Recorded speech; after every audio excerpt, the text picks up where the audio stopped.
if you're looking for a different kind of vibe from a bar or cafe, there's one in Portland that definitely marches to the beat of its own drum. You can tell by just going to its website. On the main page, there is the iconic game Rock'em Sock'em Robots. It's one of dozens and dozens of games you can play when you go to another round. Joining us right now to talk about this board game, Cafe and Bar, is the owner, Harry Sultan. And Harry, first of all, what inspired you to open up an establishment like this? Yeah, so I moved to Maine a few years ago, and I didn't know a single person here. I've been to board game bars around the country before, and I always found that board games were just such a good way to kind of hang out with people, it's pass the time, and it's a way to kind of do an activity but also to socialize. And it just kind of came about that I wanted to make something that I saw was missing in Portland. Tell us about the location and what customers will find when they kind of walk into the establishment. Absolutely, yeah. So when you walk in, we really wanted to make sure that another round was inviting, whether or not you're looking for coffee, cocktails, beer, or the board games.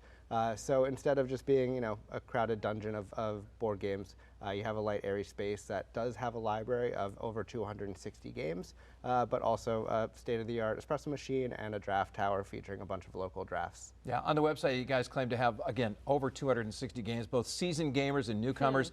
Have you counted them? What do the games range from? Yeah, so we have really kind of truly something for everybody.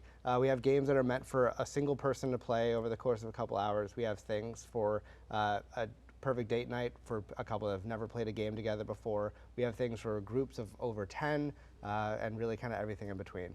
And you brought some of those games with you here today. Tell us about these, and are these some of the most popular or maybe some unknown games? Yeah, so these are a couple of kind of standouts. Settlers of Catan, I think, is one of the ones that everybody who has played board games may have heard about. It's sort of like the most classic after Monopoly. Wingspan is one of the newer classics. You're playing essentially a bird collector making a habitat of birds. And wow. Nekajima is sort of a take on Jenga, where you're building little telephone poles and trying to hang cats on them without shattering the entire infrastructure. That's so great. And what's the fourth on this down there? Yeah, Sky Team is one of my all-time favorites. It's a cooperative game, so you're playing with another person, trying to land a plane at different airports, working on the control panel, steering the plane, controlling the propulsion, and handling the landing gear before ultimately landing at the airport. Oh, that's cool. Very cool. Here's what we were just talking about during the commercial break. You also offer Monopoly, and we all know that game can be a marathon. How long can people stick around at your cafe? Because, I mean, some of the Monopoly games I play with friends and family, it takes 6 or 8 hours sometimes. Totally, yeah. So we're lucky to be open 7 days a week from 8 a.m. in the morning every day until 9 p.m. on school nights and 11 p.m. on Fridays and Saturdays. So as early as you want to get started with a game, if you want to play for 8 hours straight, you totally can. We offer the library of games for $3 an hour a person. So however long you want to be hanging out and playing games for, you are more than welcome to do that. Well, how important was it for you to offer such a variety? Because, I love how, this is more of sort of a physical game, but you have a bunch of card games there as well. And then you have sort of the really, critical thinking games. How important was that to just offer a variety, something for everyone, essentially? Yeah, it was absolutely fundamental. I think what we were hoping to accomplish with another round was making it a proper third space. And that doesn't work if inclusivity isn't at the forefront. And so from what games we pick to even what beers we have, we have non-alcoholic beers on draft, gluten-free beers. We wanted to make sure that everybody found something at another round. We mentioned Rock'em Sock'em Robots just a few minutes ago. By the way, I played that game when I was there the other day. The game has been around since 1964. It's part of the experience. Is it to take a step back in time for a lot of people? Kind of like, hey, I played that when I was a kid or something? Absolutely. As you're kind of working behind the bar, you notice that as people kind of walk through, they'll gravitate toward different sections of the library. It's very, very rare for anybody who comes in with one of their small kids who doesn't take out Rock'em Sock'em and show it to their kids. So you have this sort of intergenerational learning of games, which is really exciting to see. Okay, we talked about some of the beers that you have on draft. I came in last week and had one of the best lattes, truly, and I was kind of blown away because I thought, oh, it's a board game cafe.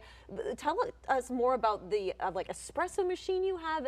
It truly was really, really good. I'm really happy to hear that. Yeah, so we focus a lot on making sure that we're bringing in some of the best beans that we can get. We don't roast ourselves. We work with some really incredible roasters around the country.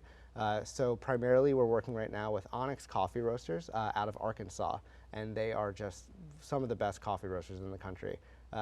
We then take those beans, we treat them with the utmost respect, and then we also have a really fun team working on concocting incredible specialty lattes. So right now we have one called Smoky Orange, which uses house smoked hickory vanilla and an orange oleosaccharum that we make in-house. Wow. You know, now besides the board games and a great food, you guys also offer trivia nights, which a lot of bars do. Is there anything else in the future you guys are thinking about having? I know it's funny. A friend of mine goes to a bar in California, and they have Risk Night, where they all get together and play Risk, and they have a tournament to decide the champion of Risk. You know, because that's a war game. Anything else you guys up your sleeve for the future? Yeah, so we're actually going to start doing a weekly game night run by one of our bartenders, Trevor, who outside of his time with Another Round is a professional game master for Dungeons and Dragons and other tabletop role-playing games. So every Monday night he's going to be running a different game for whether or not it's a tabletop role-playing game or maybe even just kind of a learn-to-play event for something like Wingspan. If you've been a little intimidated learning by yourself, you can come in and play around with some of us. We're also going to be unveiling a more thorough event calendar starting at the end of this week.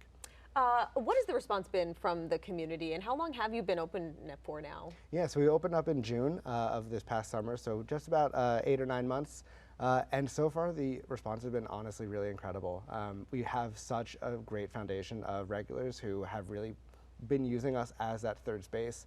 And the sense of community has really been growing. You see some of our regulars who come in, you know, a couple times a week or even daily, and they have started to meet and become friends with some of the other regulars just by the fact that they're coming in so consistently at the same time. And you know, seeing that kind of connection forming is really, really affirming for what we're trying to do.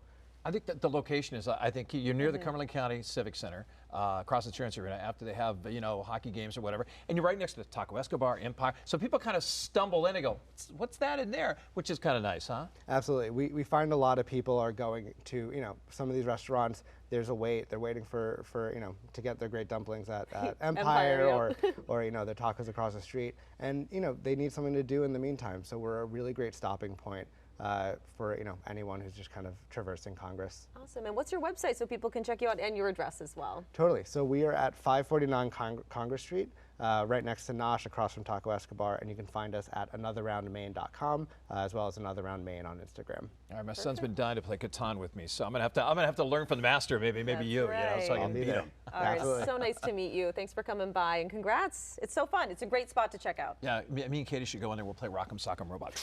Or maybe a game of my choice. A game of your choice. Yes, There which you would go. not be Monopoly. Stay